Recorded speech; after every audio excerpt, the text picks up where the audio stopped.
পক্ষান্তরে আল্লাহর নবী বিশ্ব নবী রাহমাতাল লিল আলামিন এমন মায়াবী নবী ছিলেন যেনার চেহারার দিকে যদি কোনো ব্যক্তি তাকাইতো আর সেই ব্যক্তি যদি ক্ষুধায় 7 দিন ক্ষুধার্ত থাকতো, ঈমানের সাথে রসুলের চেহারার দিকে তাকাবার সাথে সাথে 7 দিনের ক্ষুধার্ত ব্যক্তির ক্ষুধা নিবারণ হয়ে যেত। সেই রাহমাতাল লিল আলামিন 40টা বছর পর্যন্ত মানুষের সাথে নরম সুরে মধুর কণ্ঠে কথা বলেছেন। রসুলকে আল আমিন বলে সবাই সম্বোধন করেছে। আল্লাহর রসুলের মতন মানুষ পৃথিবীর জমিনে আর কেউ নাই। আল্লাহর রসুলের মতন এত ভালো মানুষ গোটা আরবে আর কেউ নাই। এই ঘোষণা কাফের বেঈমানেরা দিয়েছে, কিন্তু রাসূল সাল্লাল্লাহু আলাইহি ওয়াসাল্লাম যখন কোরআন তার উপরে নাজিল হলো, কোরআনের কথা বলা শুরু করলো, সাথে সাথে রাসূলের উপরে জুলুম অত্যাচার শুরু হয়ে গেল।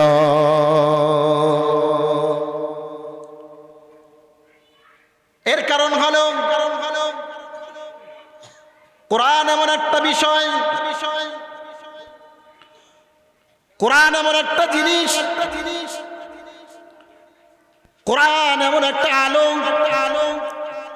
যেই কোরআন নাজিল করার কারণে আল্লাহ রাব্বুল আলামিন পৃথিবীর জমিনে যত অন্ধকার ছিল, যত জাহিলিয়াত ছিল, যত মূর্খতা ছিল, সব জাহিলিয়াত, সব মূর্খতা, সব অন্ধকার আমার আল্লাহর কোরআন দিয়ে দূরীভূত করে আলোকিত করে দিল। আল্লাহ রাব্বুল আলামিন কোরআনুল কারীমে বলেন, আলিফ লাম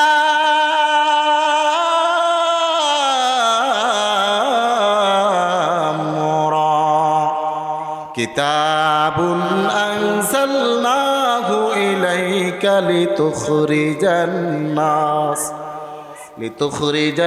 নাস মিনাজ যুলুমাতি ইলান নূর। আল্লাহ রাব্বুল আলামিন বলেন, কোরআন এমন একটা জিনিস, কোরআন এমন একটা আলো, কিতাবুন আনজালনাহ, আমি আল্লাহ কিতাব নাজিল করেছি, ইলাইকা লিতুখরিজান নাস, মানুষদেরকে আমি বের করে নিয়ে আসবো এই কোরআনের মাধ্যমে, মিনাজ যুলুমাতি, অন্ধকার থেকে, ইলান নূর, আলোর দিকে। এই কথাটা বলেছেন কে? আরো জোরে বলেন, সবার জবান খুলে বলেন, এই কথাটা বলেছেন কে? আল্লাহ রাব্বুল আলামিন বলেন, আলিফ লাম রা, এটার অর্থ আল্লাহ তাআলাই ভালো জানেন। আলিফ লাম রা এর অর্থ তাফসীর কারকরা বলেন আমরা বলতে পারি না, রাসূলও বলেন এটা আমরা বলতে পারি, রাসূলও বলেন আমি বলতে পারি না। এইটার অর্থ তাফসীর কিতাবের ভিতরে লেখা হয়েছে আল্লাহু আ'লামু বিমুরাদিহি বিযালিক, এর অর্থ একমাত্র আল্লাহ তাআলাই ভালো জানেন। কিন্তু কোন কোন মুফাসসির ইকরাম বলেছেন আলিফ লাম রা হামিম নুন কফ সাদ, যেগুলো হরুফে মুকাত্তাত, আলাদা আলাদা শব্দ, এর অর্থ কোন কোন তাফসীরকারকরা বলেছেন যে এটা এমন একটা শব্দ, এইটা কোরআনুল কারীমের একটা গোপন রাজ। আল্লাহ রাব্বুল আলামিনের প্রিয় হাবিব বিশ্ব নবী রাহমাতাল লিল আলামিনকে আল্লাহ রাব্বুল আলামিন জানিয়ে দিয়েছেন, এইটা রাসূল কাউকে বলে নাই। এইটার অর্থ একমাত্র আল্লাহ এবং আল্লাহর রাসূলই ভালো জানেন। প্রেমিক এবং প্রেমিকা আছে না, প্রেমিক এবং প্রেমিকা আছে না, এরা আগের কালে চিঠি প্রদান করতেন, চিঠি। এখন তো মেসেজ প্রদান করে, যুগ আপডেট হয়েছে, অর্থাৎ এটা কি বলে, ডিজিটাল হয়েছে, ডিজিটাল বাংলাদেশ বুঝছেন না। কিন্তু একটা সময় মানুষ চিঠি লিখতো, চিঠির ভিতরে খুব সাজাইয়া গুছাইয়া প্রেমিক প্রেমিকার কাছে চিঠি প্রদান করতেন। অনেক সময় চিঠি দেওয়ার কোনো ব্যক্তি পাইতেন না, কেউ কেউ আবার পিয়ন থাকতো। যাদের পিয়ন না থাকতো এরা লিখে রাখতো A+N অথবা M, মানে যার নামের যেইটা শুরু ওইটা লিখে রাখতো। তো এই চিঠির যেই ব্যক্তির কাছে দিয়েছে ওই ব্যক্তি দেখলেই বুঝতেন এইটা সে পাঠাইয়েছে আমার কাছে। কথা বলেন ঠিক কিনা? কেন? তেনার নামের অক্ষর আর তার নামের অক্ষর একমাত্র সেই ভালো জানে। এজন্য ওই চিঠির ভিতরে গোপন কি কথাবার্তা লিখেছে, কে লিখেছে, এইটা অন্যর হাতে পড়লেও কেউ বুঝতে পারতো না এটা কে দিয়েছে। যে আর কাছে পাঠিয়েছে একমাত্র সেই বস্তু এইটার ভিতরে কি লেখা আছে, এইটার ভিতরে গোপন রাজ কি, এতে কি হয় আর এনে কি হয়, এইটা একমাত্র জেনেই চিঠি দিয়েছেন আর যার কাছে দিয়েছেন ওই দুই ব্যক্তি ছাড়া আর কেউই জানতো না। কথা বলেন ঠিক কিনা? এজন্য এগুলো হুরুফে মুকাত্তাআত, এগুলোর অর্থ আল্লাহ তাআলাই ভালো জানেন। পরের আয়াতে আল্লাহ রাব্বুল আলামিন বলেন, কিতাবুন আনজালনাহু ইলাইকা লিতুখরিজান নাসা মিনাজ যুলুমাতি ইলান নূর। আমি আল্লাহ রাব্বুল আলামিন এই কিতাবকে নাজিল করেছি মানুষ যাতে করে অন্ধকার থেকে আলোর দিকে আসতে পারে। এই অন্ধকারটা কিসের অন্ধকার? এটা কোনো রাতের অন্ধকার নয়, পানির নিচের অন্ধকার নয়, এটা রুম আটকাবার পরে যে অন্ধকার সে অন্ধকার নয়, মাটির নিচের অন্ধকার নয়, কারেন্ট চলে গেলে যে অন্ধকার সেই অন্ধকার নয়। এই অন্ধকারটা হলো মূর্খতার অন্ধকার। এই অন্ধকারের জমানা কাকে বলে জানেন? ও মা বোনেরা, পর্দার আড়ালের মা বোনেরা লক্ষ্য করে শুনেন।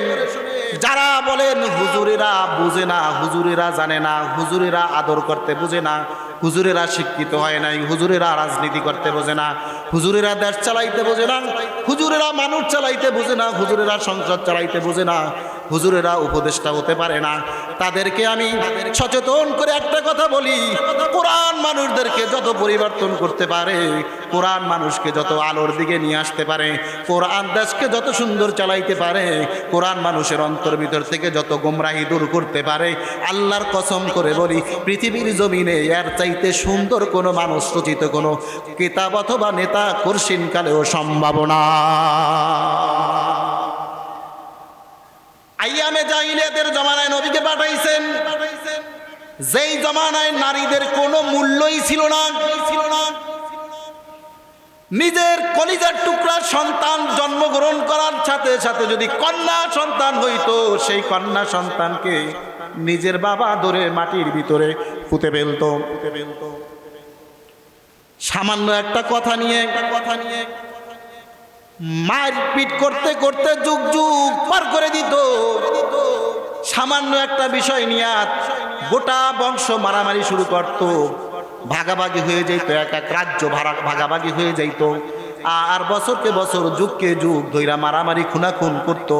এত বড় মূর্খতা ছিল, ভ্রাতৃত্বের বন্ধন বলতে ওদের ভিতরে কিছু ছিল না। আল্লাহকে আল্লাহ বলে ডাকার কোনো মানুষ ছিল না। মার সম্মান কি তা জানা ছিল না, বোনের সম্মান কি তা জানা ছিল না, ওস্তাদ কি জিনিস তা জানা ছিল না, বড়র সম্মান কি তা জানা ছিল না, ছোটর ছিল কি তা জানা ছিল না, সন্তানের মূল্যায়ন কি তা জানা ছিল না, আরে নিজের স্ত্রীর মূল্যায়ন কি তা জানা ছিল না। এমন একটা জাহিলিয়াতের জমানা ছিল, যেই জাহিলিয়াতের জমানায় এমন বর্বরতার জমানা, আপনি চিন্তা করতে পারবেন না যে নিজের কলিজার টুকরা সন্তানকে নিজের পায়ের নিচে ফেলে গলা টিপে হত্যা করে ফেলত। সেই জমানায় আল্লাহ রাব্বুল আলামিন রাসূলকে পাঠাই দিয়েছেন। বিশ্বনবী রাহমাতাল লিল আলামিন পৃথিবীতে আসছেন। আল্লাহ আল্লাহ বলনেওয়ালা একজন মানুষও ছিল না। রাসূল শুধু ওই জমানায় তাদের সাথে মিলেমিশে বড় হয়েছেন। আল্লাহ রাব্বুল আলামিন নিজের কুদরতি হাত দিয়ে তেনাকে পবিত্র রেখেছেন। জীবনে কোনো দিন গুনাহ করতে দেন নাই। নবীদেরকে আল্লাহ রাব্বুল আলামিন নিজের কুদরতি হাতে হেফাজত করেন। আল্লাহ নবী বিশ্ব নবী রাহমাতাল লিল আলামিনকে রাষ্ট্রপ্রধান বানাবেন, রাষ্ট্রনায়ক বানাবেন। সমাজের যত অন্ধকার আছে সমস্ত অন্ধকার দূর করে দিবে। মারামারি কাটাকাটি হানাহানি দূর করে দেবে। বন্ধু বান্ধবের সাথে ভ্রাতৃত্বর বন্ধনটাকে কোরআন বাঁধাই দেবে।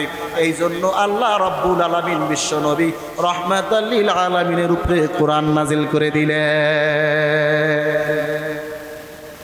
বিশ্ব নবী রাহমাতাল লিল আলামিনকে যখন কোরআন নাজিল করলেন, অন্ধকার কেমন করে দূর হয়েছে আপনারা যদি জানেন অবাক হয়ে যাবেন। আর এই কোরআনের আলো যদি আমাদের ভিতরেও পড়ে, আল্লাহর কসম করে বলবো, কোন ফ্যামিলিতে যদি আল্লাহর কোরআন থাকে, কোরআন দিয়া ফ্যামিলি চালায়, স্বর্ণালী ফ্যামিলি হয়ে যাবে। কোনো মানুষের জীবন যদি কোরআন দিয়ে চালায়, তার সোনার জীবন গড়া সম্ভব হয়ে যাবে। কোরআন দিয়ে যদি কোনো এলাকা পরিচালনা করে, সোনার এলাকা হয়ে যাবে। কোরআন দিয়ে যদি কোনো দেশ চালায়, সোনার দেশে পরিণত হবে। কোরআন সারা পৃথিবীর জমিনে কোথাও শান্তি আদৌ পর্যন্ত আসে নাই। কিয়ামত হয়ে যাবে, আল্লাহর কোরআন মাইনাস করে শান্তি কোনোদিন নানাও সম্ভাবনা। এবার দেখেন কোরআন মানুষকে কতটা আলোর দিকে নিয়েছে। শুনবেন আপনারা, শুনবেন আপনারা, বসে রয়েছেন, চাইয়া রয়েছেন, কথা বলেন মিয়া, শুনবেন। লিল্লাহি তাকবীর। দাহিয়াতুল কালবি নামে একজন সাহাবী ছিলেন। ওই দেখেন, ওই দেখেন, দেখছেন তামসা, দেখছেন আন্দোলন। দাহিয়াতুল কালবি নামে একজন সাহাবী ছিলেন। নাম শুনছেন আপনারা? নাম শুনছেন? দাহিয়াতুল কালবি। তিনি মুসলমান হয়েছেন। আল্লাহ রাব্বুল আলামিনের কাছে তিনি প্রিয় বান্দায় পরিণত হয়েছেন। সুবহানাল্লাহ বলেন। আল্লাহর নবী বিশ্ব নবী রাহমাতাল লিল আলামিন মসজিদে নববীর ভিতরে বসা আছেন। হঠাৎ করে দেখতেছেন মসজিদের কোনায় বসে কে যেন গুনগুন গুনগুন করে কান্না করতেছে। আল্লাহর নবী ডাক দিয়া বললেন, সাহাবীরা রে, দেখো মসজিদের কোনায় কে যেন গুনগুন করে কান্না করতেছে। একটু দেখো তো কোন সাহাবী কান্না করে, কেন কান্না করে, একটু খবর নাও। একজন সাহাবী দৌড়ায়া নবীর মেম্বারের কাছে গিয়া নবীজিকে বললেন, ইয়া রাসূলুল্লাহ, ইয়া হাবিবাল্লাহ, মসজিদের কোণে বসে দাহিয়াতুল কালবি কিছুদিন আগে যে নতুন মুসলমান হয়েছে সে কান্না করতেছে। আল্লাহর নবী ডাকলেন, দাহিয়াতুল কালবি, এদিকে আসো। কান্না করো কেন? তোমার কান্নার ভিতরে বড় আওয়াজ হইতেছে, কেমন যেন একটা হৃদয় বিদারক একটা কান্নার আওয়াজ পাইতেছি। ফোপাই ফোপাইয়া যেভাবে কান্না করো, আমার মন বলে তোমার হৃদয়ে বড় ব্যথা। কিসের ব্যথা আমাকে বলো? তুমি কান্না করো, আমি রাসূলের হৃদয় লেগে গেছে। কান্না করো কেন রে দাহিয়াতুল কালবি? বলো গো তোমার কান্নার ঘটনা। দাহিয়াতুল কালবি চোখের পানি ছেড়ে দিয়েছে, কান্না থামে না। কান্নার কারণে কথাও বলতে পারে না, কথা বন্ধ হয়ে গেছে, শুধু ফুপাইয়া ফুপাইয়া কাঁদে। আল্লাহ নবী বিশ্ব নবী রাহমাতাল লিল আলামিন দেখে বলেন, দাহিয়াতুল কালবি রে, স্বাভাবিক হও, কান্না করো না। বলো তুমি এত ইমোশনাল ভাবে কান্না করো কেন? রাসূলকে ডাক দিয়া বলে, ইয়া রাসূলুল্লাহ, আমি কিসের কারণে কান্না করি আপনাকে বলতে পারবো না, আমি আমার ভিতর থেকে বলা আসে না। তবে রাসূল গো, আমার ভিতরে ছোট্ট কয়টা ব্যথা আছে আপনাকে বলি। আমার জীবনে আমি এত প্রচুর পরিমাণে অন্যায় করেছি, এত গুনাহ করেছি, এত মারাত্মক মারাত্মক অপরাধ করেছি। আমার মনের ভিতরে বড় ভয় হয়, আমার আল্লাহ আমার জীবনে ক্ষমা করবেন কি করবেন না। নবীজি ডাক দিয়া বলেন, দাহিয়াতুল কালবি, কি ভুল করেছ বলো গো? তোমার কান্না আমি আর দেখবো না, তোমার অন্তরের কথাগুলো আমি শুনবো। দাহিয়াতুল কালবি ডাক দিয়া বলেন, হুজুর স্টেজ আসেন, স্টেজ আসেন, স্টেজ আসেন। আল্লাহ রসুলের কাছে ডাক দিয়া বলে, রাসূল, আমি যে আপনার কাছে বলবো, আমার সন্তানদের ভিতরে এক এক করে আমি আমার 8টা সন্তানকে আমি হত্যা করেছি। কয়টা? আরো জোরে কোন। 8টা সন্তানকে আমি হত্যা করে ফেলেছি। তবে হুজুর, আমার জীবনে আমি এমন একটা হত্যা আমার জীবনে হয়েছে, যেই হত্যাটার কথা আমি জীবনেও কোনোদিন বলতে পারি না গো রাসূল। আমি খাইতে যাই, ওই হত্যার কথা মনে পড়ে। আমি ঘুমাইতে যাই, সেই হত্যার কথা মনে পড়ে। আমি খেতে যাই, হত্যার কথা মনে পড়ে। গোসল করতে যাই, হত্যার কথা মনে পড়ে। আল্লাহর রাসূল, আমি ব্যবসা বাণিজ্যে যাই, হত্যার কথা মনে পড়ে। নামাজে দাঁড়াবার সময় হত্যার কথা মনে পড়ে। আল্লাহর কাছে মোনাজাত দেওয়ার সময় হত্যার কথা মনে পড়ে। এমন একটা জীবনে হত্যা করেছি, যেই হত্যার কথা আমি জীবনেও বলতে পারি না। বলো তুমি কি হত্যা করেছো? আমার এক এক করে 8টা মেয়ে হয়েছে। কয়টা? 8টা মেয়েকে আমার নিজের হাতে আমি জ্যান্ত কবর দিয়েছি। তবে রাসূল গো, আমার জীবনের হৃদয় বিদারক একটা ঘটনা শোনেন। আমার শেষ কন্যাটা যখন পৃথিবীর জমিনে আসে, ওর মায়ের গর্ভে ছিল, তখন আমি সিরিয়ায় ব্যবসার জন্য রওনা করেছি।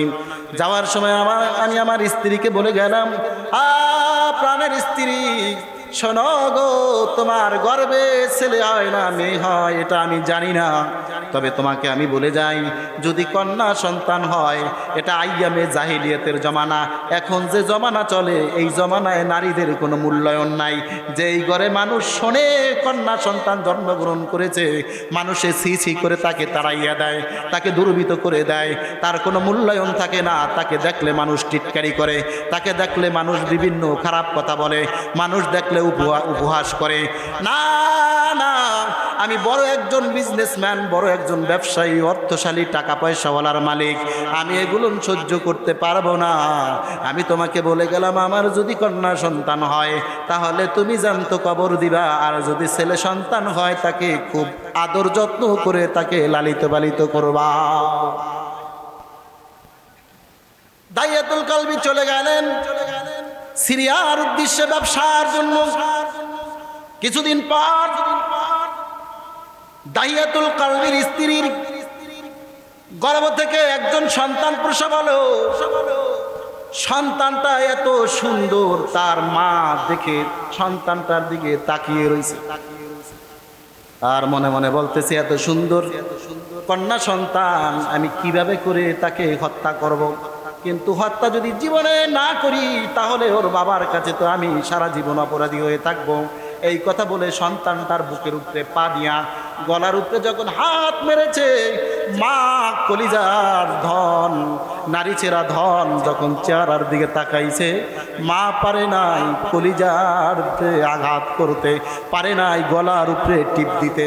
মা ডাক দিয়া কয়, আমার জীবনে যা হবার হবে, কিন্তু এই কলিজার টুকরা সন্তান, এত ফুটফুটে সন্তানকে আমি হত্যা করতে পারবো না।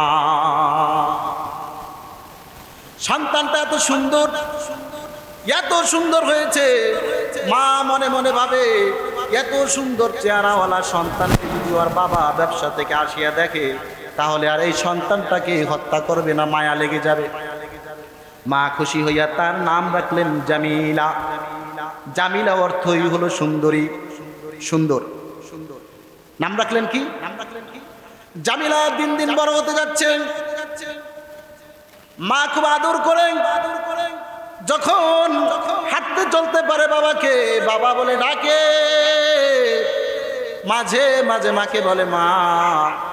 অনেকের বাবাকে বাবা বলে ডাকে, কিন্তু আমার মা, তুমি বলো গো আমার আব্বা কোথায় গো, আমার বাবাকে দেখবো। আমার বাবাকে আমার বাবা বলতে বড় শখ হয়, আমার তৃপ্তি হয়, আমার বাবাকে আমি বাবা বলে ডাকবো। ভাইরা আমার, বন্ধুরা আমার, গভীর মনোযোগ দেন। কোরআন মানুষকে কোথায় নিয়ে আসছে? দাইয়াতুল কালবি বলেন, দীর্ঘ বছর পরে যখন আমি বাড়িতে ফিরলাম, বাড়িতে ফিরার সাথে সাথে আমার স্ত্রীর সাথে দেখা করলাম। হুজুর, এত সুন্দর একটা চেহারাওয়ালা মেয়ে ঘর থেকে বেরিয়ে আসি আমাকে আব্বু আব্বু বলে জড়াইয়া ধরছে।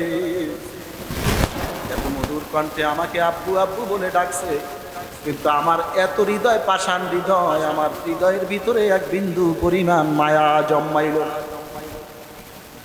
আমি বাড়িতে আসার সাথে সাথে আমাকে গলা ধরে চুমু দেয়, গালে চুমু দেয়, কপালে চুমু দেয়, আর কুকিল কণ্ঠে বাবা বাবা বলে ডাকে।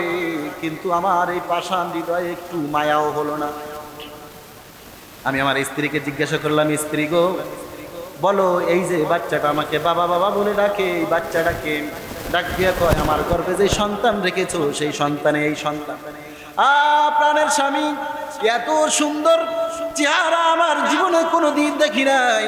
আমার একটা সন্তানও এত সুন্দর হয় নাই, এই সন্তানটা এত সুন্দর হয়েছে আমি হত্যা করতে পারি নাই, আমি রেখে দিয়েছি। দেখো তোমাকে কত সুন্দর আব্বু আব্বু বলে ডাকে, তোমার গালে চুমু খায়, কপালে চুমু খায়। স্বামী গো, তুমি আমার উপরে রাগ করো না, এত সুন্দর মেয়ে আমি জীবনে কোনোদিন দেখি নাই। দাইয়াতুল কালবি পাষাণ্য হৃদয়ের মানুষ না, ওকে তো রাখা যাবে না। এমন একটা জমানায় আমাকে মানুষে বলবে তোর কন্যা সন্তান হয়েছে, আমাকে থুতু করে আমাকে এই সমাজ থেকে মানুষে বিতাড়িত করতে যাবেন, আমাকে বিভিন্নভাবে উপহাস করবে, এটা আমি সহ্য করতে পারবো না। চুপ করে রইলেন দাইয়াতুল কালবি। বলে দুই একদিন যাওয়ার পরেই আমি স্বাভাবিক ছিলাম, বললাম না আমার মনের ভিতরে এই সন্তানও আমার হত্যা করতে হবে, এমনিভাবে আমার অন্তরে রাখলাম, আমি কখনো এই জবান দিয়া ব্যক্ত করলাম না। কিছুদিন পর আমি আমার স্ত্রীকে বললাম, স্ত্রী গো মেয়েটাকে সুন্দর করে সাজাইয়া দাও, ওকে নিয়ে আমি দাওয়াত খেতে যাব। স্ত্রী মনে মনে ভাবলেন, বাবা বাবা বলে ডাকে, কোলে উঠে গলা ধরে চুমু খায়, মনে হয় ওর বাবার অন্তরে মায়া জমছে গো, ওকে আমি সুন্দর করে সাজাই দিয়ে আসি। ওকে নিয়ে যদি দাওয়াত খেতে যায়, দাওয়াত খাবে আর বাবা বাবা ডাকবে, ওর কাছে বেশি বেশি থাকবে, ওর জন্য মায়া জন্মাইবে, সন্তানটাকে আর মারবে না। এমনিভাবে মনে করিয়া দাহিয়াতুল কালবির সাথে সাজাইয়া দিল মেয়েটাকে দাওয়াত খাওয়ার জন্য। দাহিয়াতুল কালবি পাষাণ্য হৃদয়ের মানুষ, আগেই কোদাল নিয়া এবং মাটি খনন করার আসবাবপত্র নিয়া পাহাড়ের অপর পাশে রেখে আসছে। সন্তানটাকে নিয়ে চলে যায়, সন্তানকে নিয়ে পাহাড়ের অবধির সাইডে যখন গেছেন, কোদাল হাতে নিছেন আর মাটি উঠাবার জন্য বল হাতে নিছেন। ডাক দিয়া কয়, বাবা গো কোদাল দিয়া কি করবা, বল দিয়ে কি করবা বলো, পরে তোকে নিয়ে দাওয়াত খাইতে যাব, দাওয়াত খাওয়ার জন্য এগুলো প্রয়োজন কি আছে প্রয়োজন। হাঁটতেছে হাঁটতেছে, মরুভূমির পথ হাঁটতেছে, ডাক দিয়া কয়, বাবা গো আর কত দূর হাঁটবা, আমি ছোট মানুষ আর বেশি হাঁটতে পারি না, সামনেই চলো, সামনেই দাওয়াত খেতে যাব। যখন মরুভূমির মাঝে চলে গেলেন, ডানে পাশে বামে পিছনে কোনো মানুষ নাই, তখন এসে মাটি খোঁড়া শুরু করলো। আর সন্তানকে ডেকে ডেকে বলে, বাবা গো তুমি মাটি খুঁড়ো কেন, এখানে মাটি খুঁড়ে কি করবা বলো। আর বাবাকে দাহিয়াতুল কালবির শরীরটা ঘেমে যায়, মেয়েটা গিয়া বাবার কাছে যাইয়া নিজের জামাটা দিয়ে চেহারাটা মুছে আর বলে, বাবা তুমি কেন মাটি খনন করতেছো, মাটি খনন করে কি করবা বলো, তোমার শরীর থেকে ঘাম বেয়ে বেয়ে পড়ে, মাটিগুলো তোমার দাড়িতে ছিটিয়া ছিটিয়া যাইতেছে, বালুযুক্ত পাথরযুক্ত মরুভূমির মাটি। আর যখন কোদালের আঘাতে চিটিয়া চিটিয়া দাড়িতে উঠে, সন্তানটা গিয়া দাড়িটা পরিষ্কার করে দেয়, জামাটা ঝাড়িয়া ঝাড়িয়া পরিষ্কার করে দেয়, নিজের জামাটা দিয়ে বাবার কপাল মুছে দেয়। মাটি খনন করতে করতে যখন বড় গর্ত হয়ে গেল, একটা মিনিটের জন্য সন্তানের দিকে তাকাইলেন না, রসুলকে ডাক দিয়ে বলে, হুজুর সন্তানটাকে আমি একটা ধাক্কা মেরে ফালাইয়ে দিলাম গর্তের ভিতরে, সন্তানটা অনেক নিচে চলে গেল, অনেক বড় গর্ত করেছি। সন্তানটা গর্তের দিকে যায় আর ওদিকে যায়, বলে, আব্বু আব্বু এই গর্তে ফালাইছি কেন বলো, আমাকে গর্তে ফালাবার কারণ কি বলো, আমাকে কি মেরে ফেলবা নাকি বলো। ডাক দিয়া কয় কোনো কথা বলবি না। ছোট্ট ছোট্ট পাথর ছিল, পাথরগুলো দইরা নিক্ষেপ করে। সন্তানটা ভয়ে একেবারে কুজুমুজু খেয়ে একবার গর্তের এদিকে দৌড় দেয়, আর একবার ওদিকে দৌড় দেয়, একবার ওদিকে দৌড় দেয়, আর একবার ওদিকে দৌড় দেয়। একটা পাথর কপালের উপরে পড়ে কপাল দিয়ে ছিটকে মেরে রক্ত ছুটল। বাবা গো, তুমি আমাকে আর মেরো না, আমি তোমাকে আর জীবনে কোনো দিন আব্বা বলে ডাকবো, আমি জীবনে তোমাকে কোনোদিন আব্বু বলে ডাকবো না, আমি তোমার সাথে তোমার বাড়িতেও যাব না, আমাকে মরুভূমির ভিতর ছেড়ে দিয়ে যাও, আমি যেদিকে ইচ্ছে সেদিকে যাব, তোমাকে আমি কোনোদিন বাবা পরিচয়ও দিব না, আমি তোমার কাছেও যাব না, তোমাকে আব্বু বলেও ডাকবো না, তুমি আমাকে মেরো না। সন্তানটার কোনো কথাই ওর অন্তরের ভিতরে মায়া হলো না। কয় বড় বড় পাথর মেরে নিক্ষেপ করেছি, মাথাগুলো চূর্ণ বিচূর্ণ হয়েছে, আবার মাটি দিয়ে ওকে ঢেকে ফেলতে চাইলাম, পরিশেষে ওর যখন একেবারে বুক পর্যন্ত মাটি দিয়ে ভরে ফেললো, তখন কণ্ঠে ডাক দিয়ে বলল, বাবা দুনিয়ায় আর কয়দিন বাঁচবা, আমাকে এমনিভাবে হত্যা করিও না, যদি প্রয়োজন মনে হয় আমাকে মরুভূমিতে ফেলে দিয়ে যাও, আমার মা কই, আমাকে এতদিন বড় আদর করে লালন পালন করেছে, আমি আমার জীবনে আমার মার কাছে একটু বলতে পারলাম না, আমার মার কথা বড় মনে হয়, তুমি আমার মাকে একটু বইলো, আমাকে তুমি এমনি ভাবে মারছো, আমি আমার মায়ের কাছে আমি আদৌ পর্যন্ত বলে যেতে পারলাম না, আমাকে তুমি এমনি ভাবে হত্যা করবা বলো। সন্তানটা ডেকে ডেকে বলে, বাবা আমাকে আর তুমি একটা পাথরও মেরো না, আমি আর সহ্য করতে পারি না।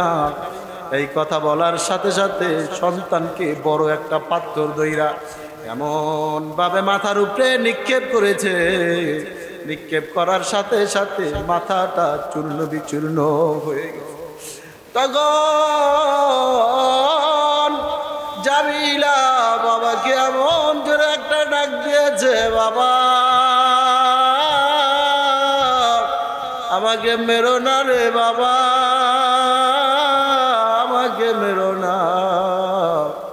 ডাক দিয়ে বলে, হুজুর ওই যে পরিশেষে সর্বশেষ আমাকে বাবা বাবা বলে যে একটা ডাক মেরেছে, ওই ডাকটা আমি গোসল করতে গেলেও শুনতে পাই, খেতে গেলেও শুনতে পাই, গোসল করতে গেলেও আমি সেই ডাকটা শুনতে পাই। এমন কোনো জায়গা নাই, এমন কোনো সময় নাই, এমন কোনো স্থান নাই যেই সময় আমার সন্তান আমাকে বাবা বাবা বলে ডাকছে আমার ওই আওয়াজটা কানে যায় না। রাসূল আজকে আমি কালিমা পড়ে মুসলমান হয়েছি, বলেন গো আমাকে আমার আল্লাহ ক্ষমা করবেনি রে? আমার মন বলে আমার আল্লাহ এই হত্যার ক্ষমা আমাকে কোনোদিনও করবে না। আল্লাহর রাসূল ডেকে বলে, না তোমাকে বললাম আমার আল্লাহ এত বড় দয়ালু, আমার এত বড় মায়া, আমার এত বড় আল্লাহ, দুনিয়ার জমিন থেকে নিয়ে আসমান পর্যন্ত যদি গুনাহ করে ভরে ফেলো, শুধু তাই নয় সাগরের ফানা পরিমাণ যদি গুনাহ করো, আমার আল্লাহ এত বড় দয়ালু, তুমি মুসলমান হওয়ার সাথে সাথে খাঁটি দিলে তওবা করার সাথে সাথে আমার আল্লাহ পিছনের জীবনের সব গুনাহগুলোকে মাফ করে দেয়। এমন বড় দয়ালু আল্লাহ যে রব্বুল আলামিন রহমাতাল লিল আলামিনকে পাঠাইছেন রহমাতাল লিল আলামিন হিসেবে দুনিয়ায়, যে নবীর এত বড় মায়া, গোটা পৃথিবীর জমিনের মানুষের মায়া দয়া যদি এক করা হয়, তার চাইতে বেশি মায়া হলো আপনার আমার নবী বিশ্ব নবী রহমাতাল লিল আলামিনের। সে দয়াল নবী বিশ্ব নবী রহমাতাল লিল আলামিন এই পৃথিবীর জমিনে আসছেন। তার উপরে যখন কোরআন নাজিল হইলেন, কোরআন দিয়া যখন তিনি মানুষদেরকে দাওয়াত দেওয়া শুরু করলেন, মানুষকে দাওয়াত দিতে গিয়া, আঙ্কেল আপনার কি সমস্যা, কি সমস্যা, কি বসেন, ওটা একজনে বলছেন না, আর দেখেন না।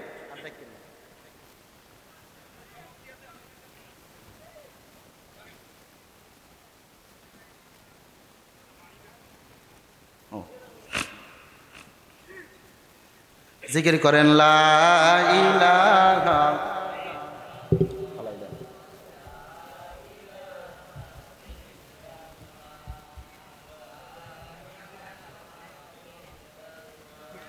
জরে লা ইলাহা, জরে লা ইলাহা ইল্লাল্লাহ, লা ইলাহা।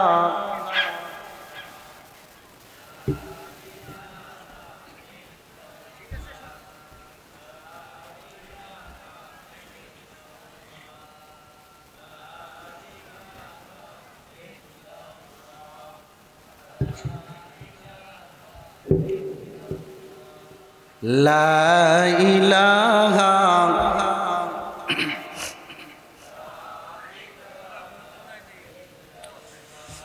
লা ইলাহা ইল্লাল্লাহু মুহাম্মাদুর রাসূলুল্লাহ সাল্লাল্লাহু আলাইহি ওয়াসাল্লাম।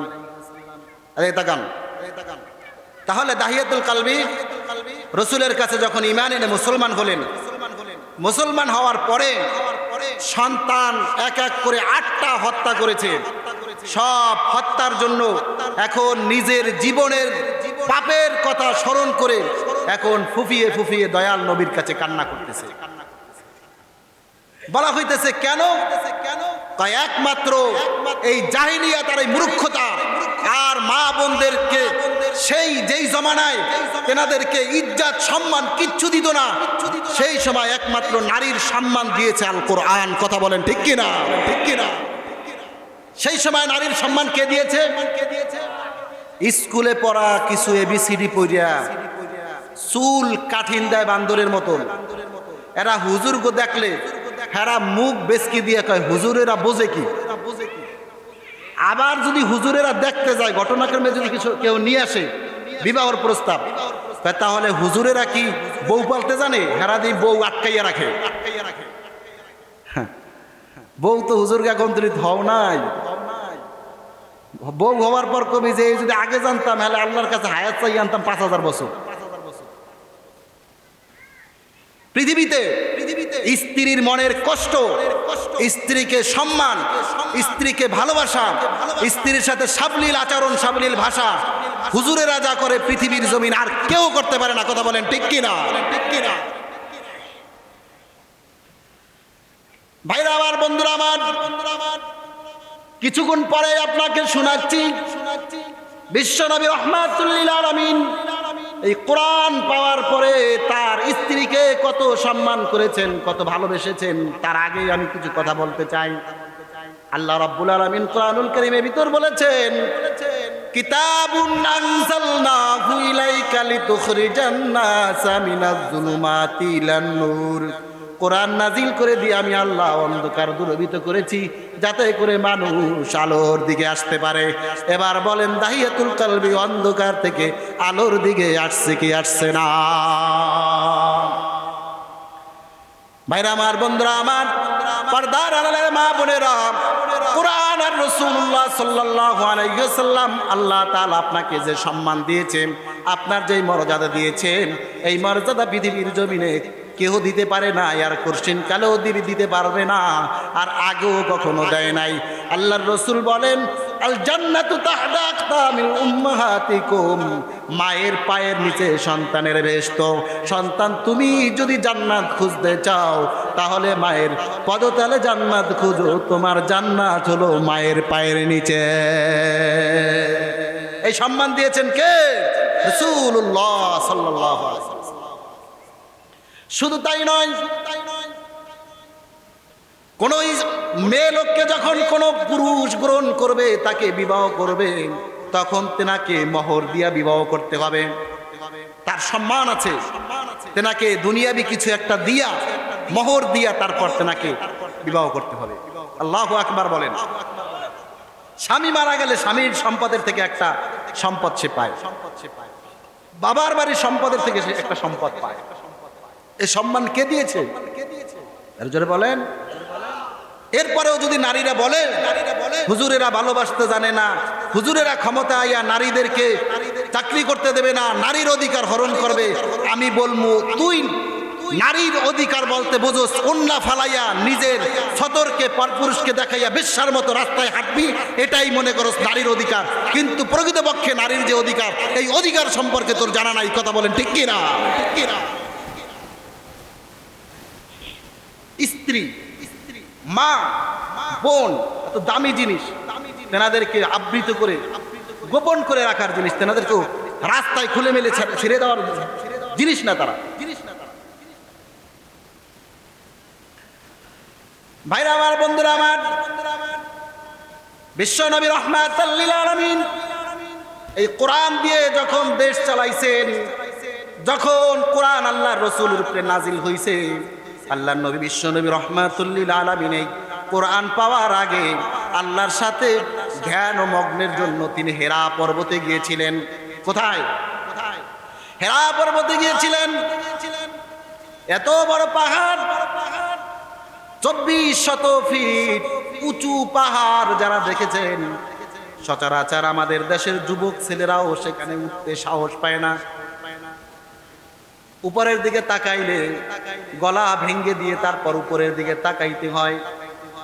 2400 ফিট উপরে আল্লাহর নবী বিশ্ব নবী রাহমাতুল লিল আলামিন সেখানে আল্লাহ রাব্বুল আলামিনের কোরআন পাওয়ার আগে সেখানে আল্লাহর সাথে সম্পর্ক করার জন্য ধ্যান ও মগ্নে সেখানে বসেছিলেন, যেটাকে বলা হয় হেরা পর্বত, জাবালে নূর যাকে বলা হয়।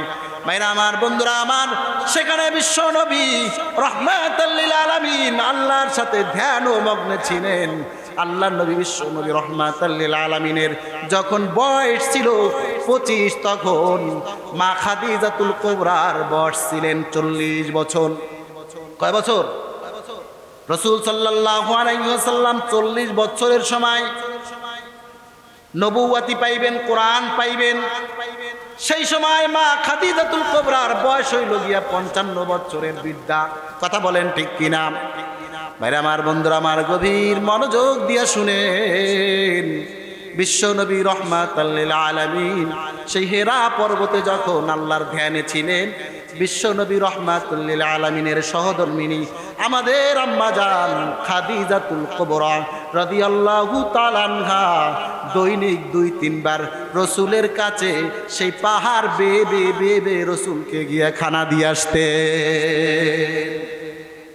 শুধু তাই নয়, আল্লাহ রাসূল বিশ্ব নবী রাহমাতুল লিল আলামিন যখন কালাম পাইলেন, কোরআন পাইলেন, কোরআন পাওয়ার সাথে সাথে যখন মানুষের কাছে কোরআন শুনাইতে শুরু করলেন, কোরআনের হুকুমত বাস্তবায়ন করা শুরু করলেন, কোরআনের দাওয়াত দেওয়া শুরু করলেন, আল্লাহ ছাড়া আর কোনো মাবুদ নাই দাওয়াত দেওয়া শুরু করলেন। যারা রসুলকে ভালোবাসতো, রসুলকে আদর করত, রসুলকে কাছে ডাকতো, রসুলকে আলামিন বলতো, রসুলকে পবিত্র বলতো, তারা রসুলকে এখন গালিগালাজ করে। শুধু তাই নয়, রসুল যখন নামাজে সেজদারত অবস্থায় থাকে গো, উটের নারী বুড়ি, পচা নারী বুড়িগুলো টানিয়া টানিয়া নবীজির মাথার উপরে দিয়া রাখতো, আর বলতো নতুন একটা ধর্ম নিয়ে আসছে আব্দুল্লাহর ছেলে মুহাম্মদ, ওকে পাগল হয়ে গেছে, এখন আর ওকে সুস্থ বলা যাবে না। এই কথা বলিয়া বলিয়া তার মাথার উপরে উটের নারী বুড়িগুলো টেনে হেঁচড়ে দিয়ে আসতো। ওই সময়ের কালে বিশ্ব নবী রাহমাতুল লিল আলামিনের সহধর্মিনী আম্মা জান খাদিজাতুল কুবরা রাদিয়াল্লাহু তাআলা আনহা ওইগুলো টেনে টেনে রসুলকে পরিষ্কার করে দিতেন, আর রসুলকে আশ্বাস বানিয়ে দিতে, রসুল গো আপনি চিন্তা করবেন না, আপনার যতই দুঃখ কষ্ট আসুক না কেন, আমি খাদিজা আপনার সাথে আছি, আপনি কখনোই কষ্ট পাবেন না। তখনকার যুগের, তখনকার কালের মায়েরা স্বামীর উপরে কত শ্রদ্ধাশীল ছিল, কত সম্মান দেখাইছে, কত ভালোবাসছে, কত ত্যাগ করতে পারছে, কত কোরবানি করতে পারছে। স্বামীর মুখের দিকে তাকাইয়া গোটা জিন্দেগি কোরবান এবং বিসর্জন দিয়ে ফেলছে। কথা বলেন ঠিক কিনা? কারণ একটা একমাত্র কোরআন আর রসুলের মতন সৎ চরিত্র আদর্শ পাওয়ার কারণে। কথা বলেন ঠিক কিনা? তোমার স্ত্রী তোমার সাথে সুন্দর আদর্শ দেখাইবে কেন? তোমার ভিতরেই তো আদর্শ নাই। কথা বলেন না কেন? ভাইরা আমার, বন্ধুরা আমার, বিশ্বনবী রাহমাতুল লিল আলামিন এই কষ্টগুলো সহ্য করার পরে আল্লাহ রসুল বিশ্বনবী রাহমাতুল লিল আলামিনের দিন যখন এমনিভাবে অতিবাহিত হয়েছিল, কোরআন দিয়ে শাসন করতে করতে করতে করতে এমন একটা পর্যায়ে চলেছে, নবী আলাইহিস সালাতু ওয়াস সালাম এই মক্কা ছেড়ে, মাতৃভূমি ছেড়ে তায়েফে নবীজি সফর করেছেন। তায়েফে গিয়া বিশ্বের বড় বড় কিছু দলের লিডারদের কাছে গিয়েছেন। রসুলকে তারা চান্স দিলেন না, তায়েফ থেকে তাড়াইয়া দিলেন। বিশাল বড় ঘটনা। বিশ্বনবী রাহমাতুল লিল আলামিন ভাঙ্গা মন নিয়া, চোখে পানি নিয়া, মাথার রক্ত ঝরাইয়া, রক্ত মাথার থেকে ঝরে পায়ের জুতা মুবারক আটকিয়ে গেছে। নবীজি মক্কায় ফিরে আসলেন। মক্কায় আসিয়া মক্কাবাসীদেরকে বললেন, না না, তোমরা যাই কিছু বলো, আমার আল্লাহ ছাড়া আর কোনো মাবুদ নাই, আল্লাহ ছাড়া আর কোনো ইলা নাই, আল্লাহর হুকুম ছাড়া আর কোনো হুকুম চলবে না, সব থেকে বড় আমার আল্লাহ, আল্লাহ ছাড়া আমরা আর কোনো মালিক মানতে পারি না। এই দাওয়াত যখন অব্যাহত রাখলো, সবাই ডেকে ডেকে বলে, ও মুহাম্মদ, তোমার চাচা বড় লিডার, তোমার বাবা অনেক, দেখো কত বড় মানুষের সাথে বড় বড় সম্পর্ক ছিল, সব ত্যাগ করিয়া তুমি তোমার আল্লাহর প্রশংসা করবে। তোমাকে কোন দিন বড় বানাবে, সেই দিনটা কবে বলো? সেই দিনটা তো আসতেছে না। আল্লাহ নবী, বিশ্ব নবী রাহমাতুল লিল আলামিন চোখের পানি ছেড়ে দিয়ে কান্না করে আর সিজদার ভিতরে গিয়া আল্লাহ রাব্বুল আলামিনকে ডাকিয়ে বলে, মালিক, আমাকে আর কত কাঁদাবার, কোন ব্যথা দিবা? আল্লাহ রাব্বুল আলামিনের কাছে যখন চোখের পানি ছেড়ে দিয়ে রসুল কান্না করলেন, ডাক দিয়ে বলে, রসুল গো, আর দেরি করব না, জীবনে অনেক কষ্ট সহ্য করেছেন। আল্লাহ নবীকে আল্লাহ রাব্বুল আলামিন মক্কা থেকে সফর করে, হিজরত করে হুকুম করলেন মদিনায় যাওয়ার জন্য।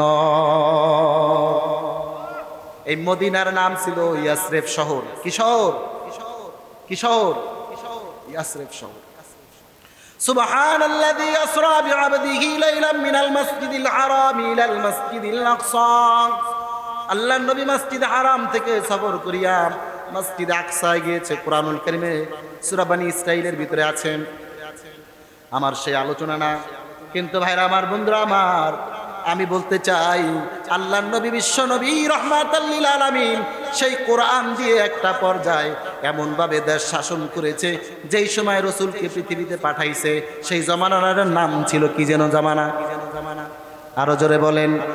আল্লাহ আল্লাহ বলনেওয়ালা একজন মানুষ ছিল না। বিশ্ব নবী রাহমাতুল লিল আলামিন জীবনের নিজের বুকের তাজা রক্ত ছেড়ে দিয়ে, ঢেলে দিয়ে নবীজির জীবনটাকে কোরবান করে আল্লাহ নবী, বিশ্ব নবী রাহমাতুল লিল আলামিন সেই মক্কা মদিনায় আরব দেশের ভিতরে আল্লাহ নবী, বিশ্ব নবী রাহমাতুল লিল আলামিন কোরআনের হুকুমত চালু করে আল্লাহ রাব্বুল আলামিনের কোরআনের রাজ কায়েম করে সেখানের গোটা মক্কা মদিনার প্রধান রাষ্ট্রনায়ক আল্লাহর নবী হয়েছে। একটা সময় রাষ্ট্রনায়ক কে হয়েছিলেন বলেন? বিশ্ব নবী রাহমাতুল লিল আলামিন কি দিয়া রাষ্ট্রনায়ক হইলেন? আমার বয়ান যদি বুঝেন তাহলে বলবেন, কি দিয়া রাষ্ট্রনায়ক হলেন? একমাত্র কোরআন দিয়ে। কি দিয়া? আরো জোরে বলেন, কি দিয়া? সেই কোরআন আমাদের দরকার আছে না নাই? কার কার কোরআন আছে? দুটি হাত দেখতে চাই। লিল্লাহি তাকবীর। আল্লাহ তাআলা কবুল করুন, বলেন আমিন। সামনে যদি কোরআনের পক্ষে কোনো কথা স্লোগান দিতে হয়, কোরআনের পক্ষে স্লোগান দিয়ে যদি শহীদের মিছিলে নাম লেখাতে হয়, মুজাহিদের কাতারে নাম লেখাতে কে কে রাজি আছি? দুটি হাত আল্লাহকে দেখাই দেই। লিল্লাহি তাকবীর। অনেকের রাত জাগাইতে একটু কষ্ট হইছে, ব্যথাও লাগছে। যে কি কয় এনরা ওয়াজে উঠলে এরই কয়, মিয়া জানেন না, কল্পনাও করতে পারবেন না 300 কোটি টাকার একটা ব্রিজ যদি পাস হয় তাহলে সেখানে 70 লাখ টাকা কাজ করে না, বাকি টাকা যায় কই? কোরআন দিয়ে হুকুমত কায়েম করেন, এক ব্রিজ দিয়ে আপনারা ব্রিজ 6টা করবেন, ওই ব্রিজ ওখানে আর ভাঙ্গা থাকবে না। কথা বলেন না কেন? আপনি বুঝেন বর্ষাকালের পানি বইয়া এই কি বলে এটাকে, ব্রিজের ডালাই খুলে পড়ে যায়, খাইছে কি খাওয়াটা খাইছে বুঝেন? এই কথা যদি বলে এটা কি মিথ্যা কথা বলেন? এই কথা বললে যদি কয় রাজনীতির কথা বলেন, এমিয়া রাজনীতি কি? এটা তো কোরআনের কথা। হারাম খাওয়া, জনগণের টাকা মেরে খাওয়া, গরিবের বুকে ছুরি ধরে টাকা খাওয়া, দেশের টাকা নষ্ট করে আত্মসাৎ করে বিদেশে হুম্মি ইচ্ছা করে, এগুলো কি বলেন আপনারা? বেগম পাড়া তৈরি করে, এগুলো কি হারাম না? হারামের কথা বলা কি রাজনীতির কথা হলো না কোরআনের কথা হলো?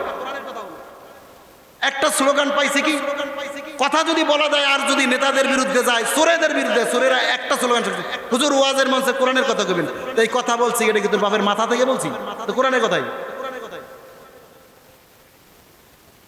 এই স্লোগান আর চলবে না, এই স্লোগান আর চলতে দেওয়া হবে না। কোরআনের কথা বলতেই হবে।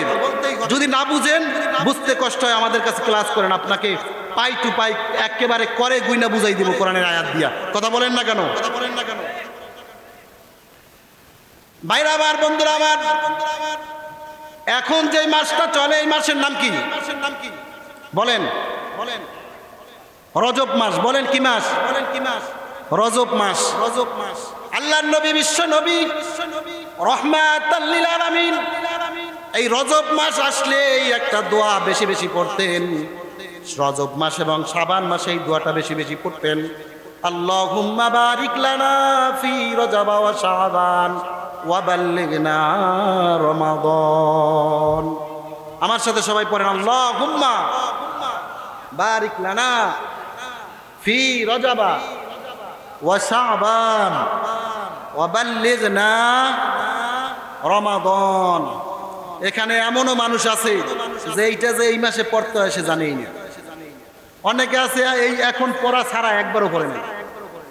এমন মানুষ আছে হুজুর এই শুনলাম এই আমনের কাছেই পড়তুম। কি কথা বলেন না কেন? এইটা অন্যায়ের কিছু না, জানতে চেষ্টা করা দরকার, লজ্জাবার কিছু না। এখন থেকে ঠিক হয়ে যাবো। পড়েন আল্লাহুম্মা আল্লাহুম্মা বারিক লানা ফি রজব ওয়া শাবান ওয়া বাল্লিগনা রমাদান। যার অর্থ হলো আল্লাহুম্মা, হে আল্লাহ, বারিক লানা, আপনি আমাদেরকে বরকত দান করেন, ফি রজবা, রজব মাসে, ওয়া শাবান, এবং শাবান মাসে, ওয়া বাল্লিগনা, এবং আমাদেরকে পৌঁছাইয়ে দেন, আমাকে পৌঁছাইয়ে দেন রমাদান, রমজানুল মুবারক মাসে। বরকত দ্বারা বুঝাইছে হায়াতের কথা। বরকত দ্বারা কি বুঝাইছে? আল্লাহুম্মা বারিক লানা, হে আল্লাহ আপনি আমাকে বারাকাত দান করেন। কি বরকত দান করবে? কিতে? হায়াতে। বলেন কিতে? নবী আলাইহিস সালাতু ওয়াস সালামের মতন মানুষ হায়াতের জন্য ইম্পর্টেন্ট কথা। এদিকে তাকান, এদিকে তাকান, একেবারে ইম্পর্টেন্ট, খুব ক্লাসের গুরুত্বপূর্ণ point. Middle is the point. এটা এখন বয়ান এতক্ষণ যা করছি মেন পয়েন্টে আসছে। এখন সামনেও কিছু কথা আছে, সামনের কথা সব সিরিয়ালে বুঝবেন, পিছনের কথা যারা গুরুত্ব সহকারে শুনে আসছেন এখন এই পিছনের কথাগুলো বুঝবেন। আল্লাহুম্মা, হে আল্লাহ, বারিক লানা, বারাকাত দান করেন হায়াতের ভিতরে, ফি অর্থ মধ্যে, রজবা, রজব, ওয়া শাবান, এবং শাবান মাসের মধ্যে, অবাল্লিগনা, এবং পৌঁছাই দেন রমাদান, রমজান মাসে। এখন রমজান মাসে আল্লাহ তাআলার কাছে পৌঁছতে চাইছেন কেন? এই হায়াত চাইছেন কেন? রমাদানুল মুবারক মাস এত একটা ইম্পর্টেন্ট এবং দামি মাস। আল্লাহ রসুল বলেন এই রমজানুল মুবারক মাস স্বয়ং আল্লাহ তাআলার মাস। চিৎকার দিয়ে বলেন সুবহানাল্লাহ। রমজান মাস কার মাস? আরো জোরে বলেন। রমজান মাস কার মাস? আল্লাহ তাআলার মাস। রমজান মাস হলো আল্লাহ তাআলার মাস। তাই রমজান মাসে কি হয়েছে? শাহরু রমাদান আল্লাযী উনজিলা ফীহিল কুরআন। আল্লাহু আকবার। যেই কোরআনের আলোচনা এতক্ষণ করলাম, সেই কোরআন আল্লাহ রাব্বুল আলামিন রমজানুল মুবারক মাসে নাজিল করেছেন। আর রমজান মাসকে আল্লাহ রাব্বুল আলামিন এত দামি করেছেন।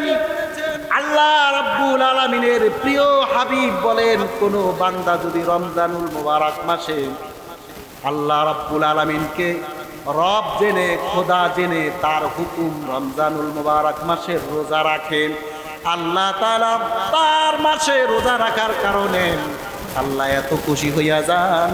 রমজানুল মুবারক মাসে বান্দাকে আল্লাহ রাব্বুল আলামিন এত গুনাহ মাফ করেন আর এত নেকি দান করেন। তাই বান্দার জান্নাতে যাওয়ার জন্য যত গুনাহ মাফ করা লাগে সব মাফ করেন, যত নেক দেওয়া লাগে সব নেক দান কইরা আল্লাহ তাআলা বান্দাকে জান্নাতের কাতারে নাম লিখে দেয়। ভাইরা আমার, বন্ধুরা আমার, পৃথিবীর জমিনের অন্যায় মানুষ যদি করে, এক একটা অন্যায়ের জন্য এক একটা বিচার হয়। কথা বলেন ঠিক কিনা? মাকে মারছে এই জন্য এক মামলা, এক বিচার। বাবাকে মারছে আর এক বিচার। আর একজনের সম্পদ মেরে খাইছে আর এক মামলা। দুর্নীতি করছে আর এক মামলা। নবীজিকে গালি দিছে আর এক মামলা। সমাজের মাল আত্মসাৎ করছে আর এক মামলা। মসজিদকে অবমাননা কইরা কথা বলছে আর এক মামলা। নেত্রীর বিরুদ্ধে কথা বলছে আর এক মামলা। দলের বিরুদ্ধে কথা বলছে আর এক মামলা। দেশের বিরুদ্ধে কথা বলছে আর এক মামলা। প্রত্যেকটা মামলা আলাদা আলাদা, প্রত্যেকটা মামলার জন্য হাজিরা হলো আলাদা আলাদা। কথা বলেন ঠিক কিনা? প্রত্যেকটা মামলার জন্য আলাদা আলাদা খালাসনামা। কথা বলেন ঠিক কিনা? খালাস দেয়, একটা মামলার খালাস হয়েছে, ওকে জামিনও দিয়া দিছে, খালাসও দিয়া দিছে, তারপরও জেলে। তাই কারণ কি? তাই মামলা একটা শেষ, আরো 3টা বাকি আছে। এই জন্য আবার কোর্ট থেকে এই পুলিশ গ্রেফতার করে নিয়ে গেছে। চিৎকার দিয়া কথা বলেন ঠিক কিনা? আল্লাহ তাআলা জানাইয়া দেয়, বান্দা জীবনে অনেক গুনাহ করবি, অনেক পাপাচার করবি, অনেক অন্যায় করবি। আমি আল্লাহ রাব্বুল আলামিনের কাছে যদি তুবু ইলাল্লাহ তাওবাতান নাসুহ কাটি দিলে, যদি তওবা করে বলো, মালিক জীবনে যত গুনাহ করেছি মাফ করো, তোমার কদম ছাড়বো না, সেজদা থেকে আর উঠবো না, রমজান মাসে নামাজ ছাড়বো না, রোজা রাখিয়া তোমার কাছে ক্ষমা চাই, ইফতারির মুহূর্তে মালিক তোমার খানার সামনে নিয়ে খাই না, তোমার হুকুম পালন করেছি রে মালিক, হুকুম দিবা তখন খাবো, এর আগে খাবো না।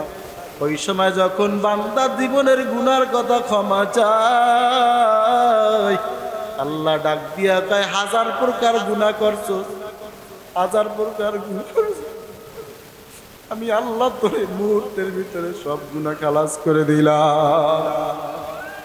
ও দুনিয়ার গুনাহগারেরা শোনো, ও দুনিয়ার জেল হাজত খাটনেওয়ালা পাপীরা শোনো, মার্ডার কেস খাইছো, মার্ডার কইরা মামলা খাইছো, সেখান থেকে জামিন পাইয়া খালাসে আসছো, তোমার নামটা লাল কালি দিয়া জেলখানায় থানায় লেখা আছে। কথা বলেন ঠিক কিনা? আবার এক অন্যায় করেছো, মামলা হয়েছে, থানায় যাওয়ার সাথে সাথে সফটওয়্যার টিপ দেওয়ার আগে ডাক দিয়া কয়, ওসি সাহেব, এসপি সাহেব, ওর নামে 10 বছর আগেও একটা মার্ডার কেসের আসামি, এই দেখেন এত তারিখ ওর নামে মামলা হয়েছে, 1 বছর জেল খাটছে, এই লোক তো আগের আসামি, ওর নামটা খাতার থেকে কাটা হয় না। আমার আল্লাহ ডাক দিয়া কয়, রে গুনাহগার, গুনাহ করতে করতে করতে করতে জাহান্নামের খাতায় নাম লেখা হয়েছে,